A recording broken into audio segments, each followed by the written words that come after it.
नमस्कार, मी सचिन तावरे. मी doctor Abhijit Nikam, ward क्रमांक 2चा रहिवासी. की सुरुवातीला आम्हाला 2 गाड्या पास करायचं म्हटलं तर अडचण येत होती. दोन्ही साईडला गटारी पण नव्हत्या. बरेच काळापासून दुरुस्त म्हणा किंवा दुरुस्तीला आलेला होता.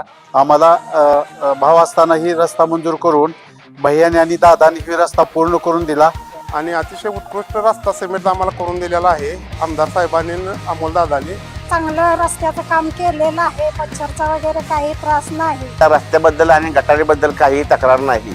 रोड चांगला केलाय. 4 ते 5 लेअर मध्ये म्हणजे मिनिमम मी जे बघितलेलं त्या लेअर मध्ये चांगला केलेला आहे. 7 कोटीची विकास कामं आमच्या प्रभागात मंजूर आहे. संपूर्ण प्रभागासाठी अजून 2 कोटी रुपयाचा निधी मंजूर झालेला आहे. आता आम्ही समाधान आहे. सुहास भैयाबाबत व अमोल दादाबाबत यांना धन्यवाद देतो, त्यांचे जाहीर आभार मानतो.